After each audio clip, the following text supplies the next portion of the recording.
Hi everyone, hope you're having an amazing day and a good day. So today we're going to talk about Bridgerton season 3 because I have lots of thoughts and I want to give my opinion on this season. So I'm going to talk about the characters and also give my overall thoughts on, this season. Why am I nervous? Oh, calm down. I feel like reacting to things is different from reviewing. When I'm reacting, I don't really get nervous. But when I'm reviewing and talking, I get nervous for some reason because I want it to come out well. So before I start this video, I want you guys to know that I am not a movie critic. I'm not a TV critic. I just enjoy watching movies. So because I noticed that so many people have been bashing Bridgerton season 3, and because I've watched lots of reviews and so many people are really bashing it, which is crazy. But contrary to popular belief, I enjoyed this season. I enjoyed it. Obviously, there's so many flaws that I didn't really notice because when I was watching it or reacting to it, I was so excited. I did not care about what, looking at each flaws. Some people love looking at flaws, and which is fine. And obviously, people have different opinions on it, and it's totally fine. For this video, we're going to start with the least important characters to the most important character. That is characters that I feel like were not really necessary or didn't really add anything to this season. So the first characters on my list is the Mondridge family. Yeah, don't get me wrong. I'm here for, black love. We love black love. We love it so much. But I don't think they really added anything to this season because every time that they showed them, it wasn't really interesting, number one. Don't get me wrong, they're fine as hell. I love seeing them because they're easily the finest couple in Bridgerton and they're visually pleasing to look at. But that story didn't really add anything to me, in my opinion. It didn't really add anything. So I feel like they would have done. I don't think would have done without them because I feel like that story is too important. Or maybe in the future they will dive deep into the Mondridge family. But for now, they didn't really like add anything, if that makes sense. So next is Prudence and Philippa Featherington. Funny enough, this season they became like my favorite characters, especially Philippa. Philippa was so funny and her glow up was amazing. Like she looked so good. Her glow up was amazing. But they didn't really add any like proper value to this season. But I loved seeing that story regardless. I feel like I'm contradicting myself. Do you get what I'm saying? It's a different case for me to love someone's story, but if the story doesn't really add anything, what's the point? Does that make sense? Like I feel like Philippa and Prudence didn't really add anything to this season, but I still loved seeing that story because I feel like the Featherington family. Am I pronouncing that well? The Featheringtons, yeah, the Featheringtons, the Featheringtons. The family is so interesting and very chaotic, and I love it. Then we have Violet, the Danbury, and her brother Marcus. I was really happy to see Violet get a love interest because I feel like in the whole Bridgerton franchise, they hardly talk about older people getting, a love interest or being in something romantic or something romantic.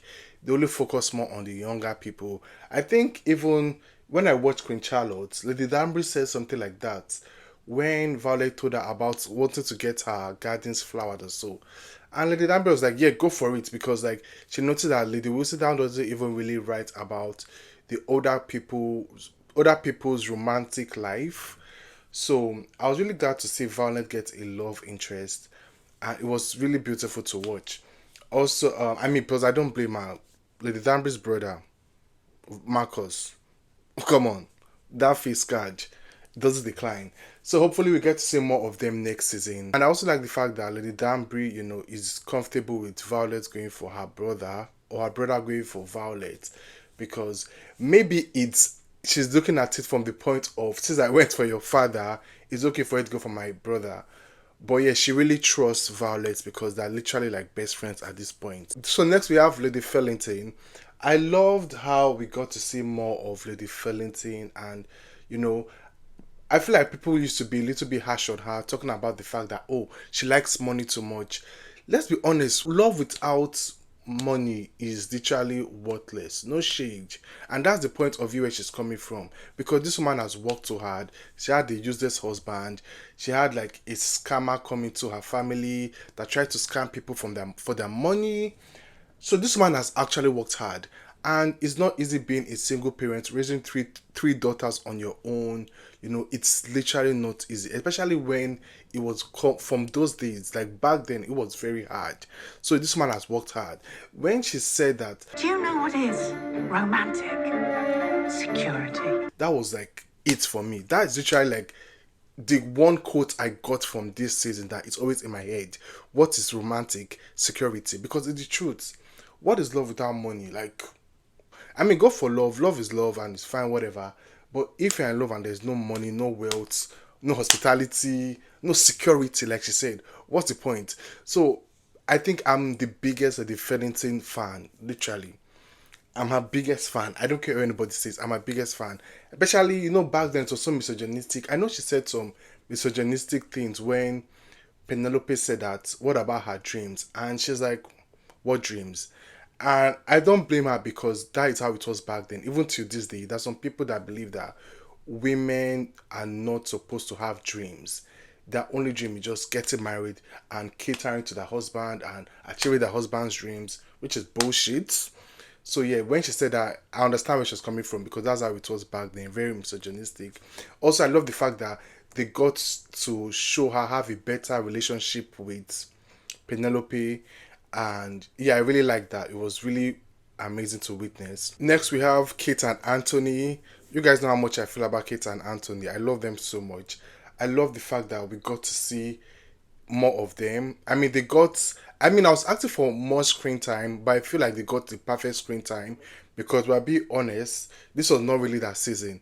So the screen time they got was perfect. We got to see how their marriage is beautiful. The fact Anthony suggested that they go to India to give birth was so beautiful. And what we literally saw Anthony change because the Anthony from the first season, even up to the second season, he was very uptight until he met Kate. The first season, Anthony was really uptight. But now, Kate has changed Anthony. He's very lively, always happy. So different from the Anthony we know. I really love seeing that. If we can get a Kate and Anthony spin-off, I don't mind. I'll be sat. I'll watch because I feel like Anthony is easily the biggest couple in the Bridgerton franchise. I mean, Simon and Daphne were like huge, but ever since the actor that plays Simon isn't coming back, I don't think people really care for that ship anymore. So yeah, and it's fine for him not to come back. It's totally fine. You understand? So I really loved seeing Kate and Anthony, and the glow up was amazing. If you can see more of them next season, I don't mind. Next we have Benedict. Oh, Benedict this season, he wasn't. I don't say they add any value because I don't want to erase him finding his sexual identity because that's something important. He came out as bisexual. Is it bisexual or pan? I think it's pansexual. What's the difference? Don't cancel me, please. Don't cancel me. Well, it's not like hold on. Let's Google. I think it's the same thing. Pansexual, bisexual. It's not. I don't know. Please do not cancel me. Asexual is defined as an attraction to people of any gender or to people regardless of their gender. Okay, then what is bi? Bisexual meaning a person who experiences emotion or attraction in romantic or sexual relationships with more than one. Or one. Okay, bi is pretty much the same. I don't know, but yeah, he's one of the others. I don't know. So yeah, I like the fact that I got to discover this now. I really, oh my god, let's talk about Tilly also before we discuss Benedict. Tilly was such a refreshing character. I loved her. Initially, I wasn't really, something about Tilly wasn't sitting right in my spirit initially. I was like, this woman is too fine to be trusted. She's way too fine. And she has this sex appeal and she's hot. Tilly is hot. I would call it what it is. And you can tell she's very open, sexually open to anything. She doesn't judge. I really love Tilly, and Tilly is the reason why Benedict was able to really discover his pansexual self well because of Tilly. Not everyone can make you feel that comfortable, and she did. You can tell she doesn't judge because this is something she has been doing with Paul for years. She doesn't judge him. So Tilly was such a refreshing character, and she really grew on me because initially I was like, but she grew on me. I really liked Tilly. So yeah, Benedict. Benedict this season, every time they showed Benedict, it was just him, having sex, sleeping around. He didn't really add anything. And I've noticed that for all the seasons I've watched, season one, season two, and now, okay, season one, Benedict's really got at least enough story time and enough screen time. But season two and now, he hasn't really gotten any proper story. Maybe that's saving it for his season, right?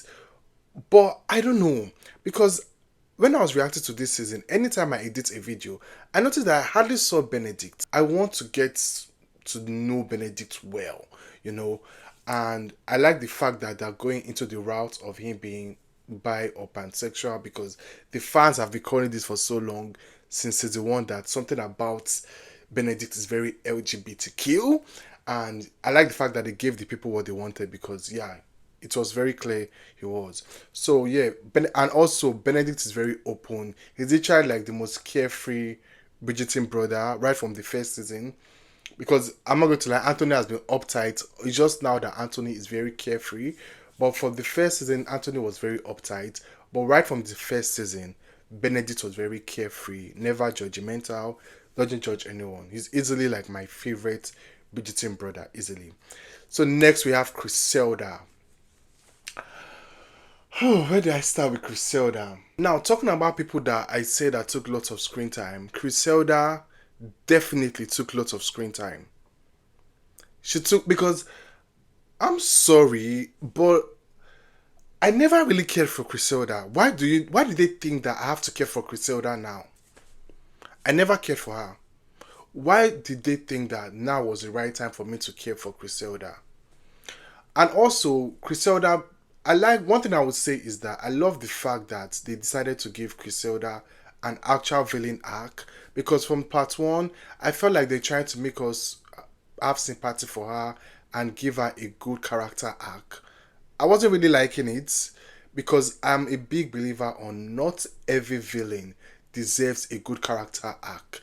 It's okay to be a villain, and Cressida has every right to be a villain. We got to really see why she had to be a villain, the way her parents treat her like shit, like trash, uh, the way the whole community works. Nobody wants to marry her, and the father is threatening her that if she doesn't get married, she has to live with her auntie that stays far, far away. So it's totally fine. Also, the girl she can't write. Her mother had to help her write. She was really down bad. So I completely understand where Cressida was coming from. But to be honest, I didn't really care for her story. I didn't really care for her. Honestly, that's just my opinion. But yeah, I love the fact that they didn't give her a good character arc. It's fine to be a villain. It's totally fine. Let her stick to being a villain. So next we have Eloise. In my opinion, I would say Eloise is a bad friend. I love Eloise. She's easily like her and Benedict are my favorite Bridgertons. But let's call a spade a spade. Eloise is a bad friend. Because why would you say you are best friend with Penelope? You have been best friends for years, since when you guys were young. She's literally like your sister. But and you always read Little Whistle Down. You always read it every time. If you always read Little Whistle Down and your best friend is in fact Penelope, how did you not put one and two together? That just shows that she never really listened to Penelope. And I noticed it every time they were together, she was always doing the talking. Penelope was always doing the listening. And that's not how friendship works. It's meant to be both ways. You are both meant to do the talking and also do the listening. But she never listened. Also, if she listened to Penelope, she would know that Penelope in fact had feelings for her brother. So her getting angry at Penelope, hiding the fact that she liked her brother, I'm sorry, but it's not Penelope's fault. It's kind of your fault because if you're a good listener, you would know that, oh, this girl has feelings for my brother. But also, Eloise has every right to be angry at Penelope having feelings for her brother. Because why are you, as my best friend, having siblings, having why are you as my best friend having, feelings for my sibling? I'm sorry, I don't like that. That's where I draw the line. To each their own. Some people like it, they don't have any problem with that. But I have a problem with that. It's just weird. I'm sorry, it's weird for my best friend or one of my friends to end up marrying my sibling. I don't know how to feel about that. Out of everybody in the world, in my sibling you chose. I'm sorry, I don't know. I don't know how to feel about that. So Eloise has every right to be angry. The reason why I said Eloise is a selfish and self-absorbed person is I remember when she told Penelope that the reason why Cressida chose to be Lady Whistledown is because she's selfish or she's evil. But yeah, she's evil, but that's not the reason. I remember Cressida walked up to her and told her that the reason why she wants to, catch Lady Whistledown is to get the money and run have a better life because her parents, especially her father is threatening for her to marry some old man or go out with her auntie somewhere far away. So yeah, that is why she says she wants to get the money. But Eloise didn't say that.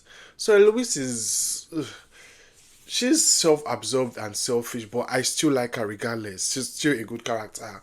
I like her. Yeah, I like Eloise regardless. But yeah, I just feel like I really dragged that a lot. But it's just my thought. It's something I noticed after watching this season that she doesn't really listen to her friends. She always does more of the talking than doing the listening. Next, we have Francesca, John Sterling, and Michaela Sterling. Oh, okay, where do we start? Yeah, so I love the fact that we got to see Francesca and John be in the kind of relationship that they were in. I think it's called neurodivergent. I don't know. You guys know I need to start reading books more. I mean I've started, but I need to up my game. I think it's called neurodivergent couple. I love the fact that they're able to always sit down and they didn't really talk a lot. They're just able to sit down and bask in each other's silence. That was something so beautiful to watch. I've never really seen that depicted in a movie before, have I? I don't think so. This was like the first time I'm seeing something like that. It's so beautiful. And they're a beautiful, beautiful couple. I just did not like the way some things were addressed. Number one, the fact that Francesca really wanted to have the wedding immediately with John, she was really eager to get this wedding going. And the mother decided, okay, let's have the marriage. They had the wedding quickly.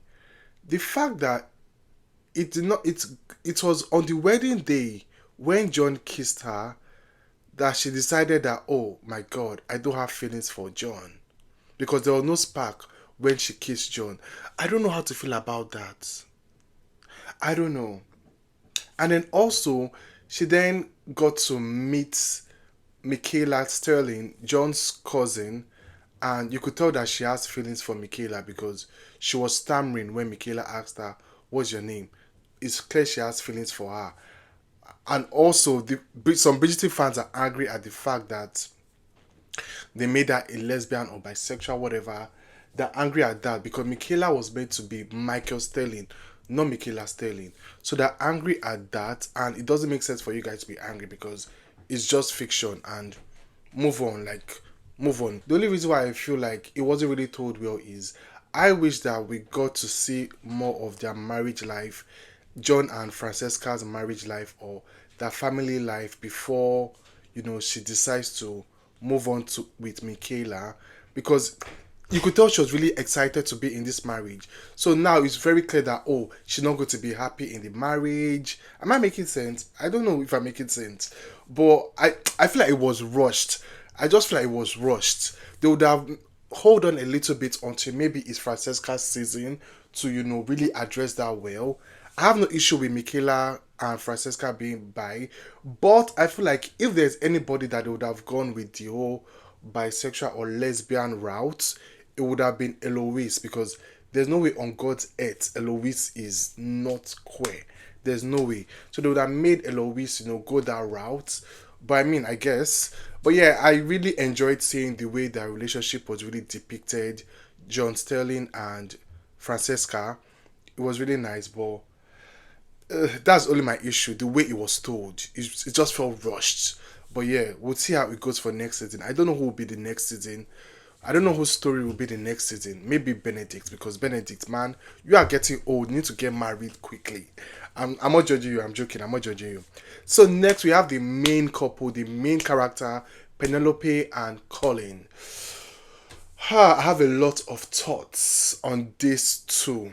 So when I watched Bridgerton Part 1, obviously my reaction is different from, like I said, when I'm watching something, I won't really notice so many things until I rewatch it. So when I rewatch Part 1, I feel like Penelope was carrying the whole scene on her back.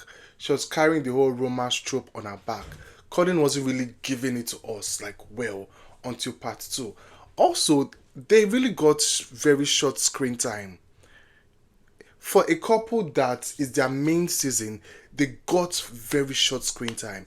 If you watch Bridgerton season 2, Kate and Anthony were literally always together. Even when Kate's sister was in a scene. If Kate's sister, what's her name? Edwina. When Edwina is even with Anthony, Kate will still be there. They got a lot of screen time. This time around, Penelope and Colin didn't really get enough screen time. I'm talking a lot. Hold on. Penelope and Colin did get enough screen time. They didn't. I wish they touched their relationship more. Also, the fact that all it took for him to fall in love with Penelope was just one kiss. Is that how it works? I don't know. I mean, like Dua Lipa said, one kiss is all it takes. Falling in love with me. Possibility. So maybe that's how it works, really. But I feel like it was too fast. The thing, I don't know. I think this season was very short. There's no reason why Bridgerton should be only 8 episodes. There's no reason. We didn't really get to see enough of this couple.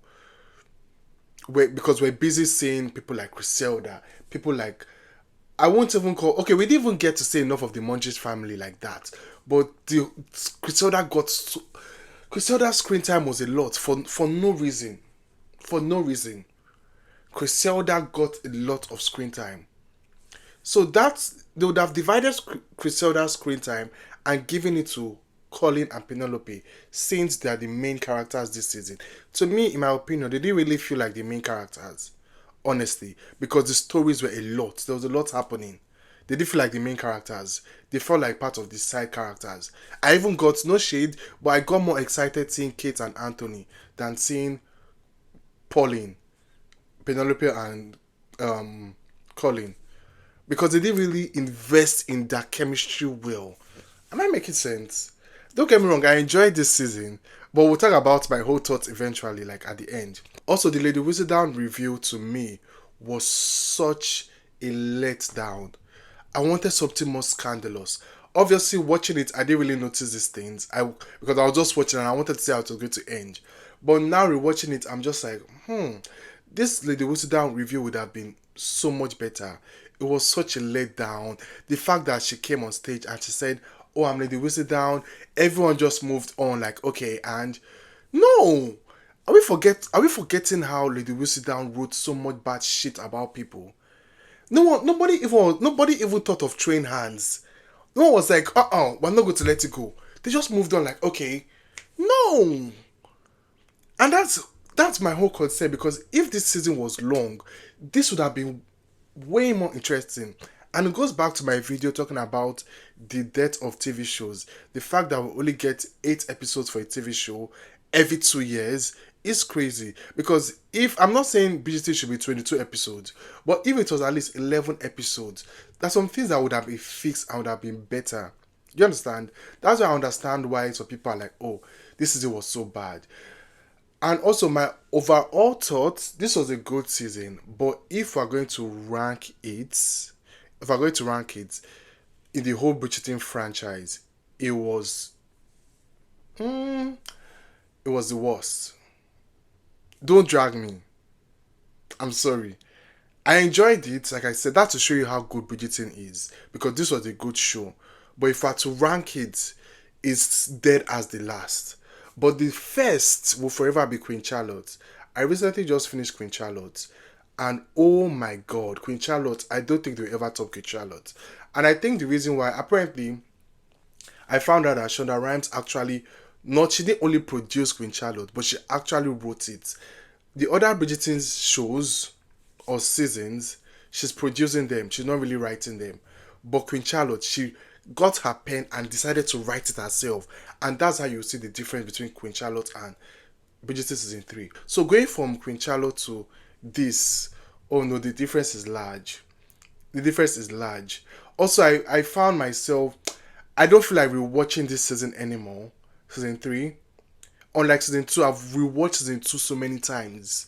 I've rewatched season 2 so many times. I even want to rewatch Queen Charlotte again because I realized that the rewatching season 2, I want to see, Anthony say things like, I am a gentleman. When he told Kate things like, do you think India is far enough? Do you think there's anywhere that's far enough that I will not want to be there? Like all those type of things will want to make you want to rewatch Bridgerton again. Like that chemistry, the tension was insane. The one scene when Kate passed Anthony and he sniffed at the air. Like that was too good. I wasn't really getting that for season 3. The only good thing for season 3 is in terms of Penelope and Colin, their sex scene was beautiful. But will I want to rewatch it? I don't know. It was beautiful. But the yearning and like the thirsting, it wasn't really there. And that to show you how much of a good actor Anthony is, Anthony and Kate. Colin did what he could do best. He tried. He did it. The first part, he wasn't really eating, but the second part, he understood the assignment. And Nicola, amazing actress, she ate down. But Bridgerton season 2, I don't think they'll ever top with that. That was too good. Queen Charlotte was amazing also. So yeah, that's my overall thoughts. And I'm not saying Netflix can do better because I watched some reviews where people were talking about how the camera angle was bad, the styling was bad, and they have every right to be angry because Netflix, you cannot keep on giving us the bare minimum. Just because like you have gotten your huge fan base from Bridgerton, that doesn't mean that you should not maintain the quality that you maintained for, Bridgerton season 1, season 2, and Queen Charlotte. Keep that same quality. Don't just start giving us rubbish because you already have a fan base. I mean, this Netflix, they always increase their prices every month. Or yeah. So what's the point of increasing your prices if you will not stick to the quality? What's the point? So yeah, that's it, guys. What are your thoughts on this season? Did I address everything I wanted to address? Yeah. So I feel like next season will be either Eloise or Benedict. But in my mind is telling me for Eloise though. Michaela might go for Eloise, not Francesca. Maybe I'm wrong. But we'll see. I think Michaela might go for Eloise because there's no way Eloise isn't, queer. So that's it, guys. Don't forget to like this video, subscribe, comment your thoughts on this season, and I will see you for my next video commentary. Bye.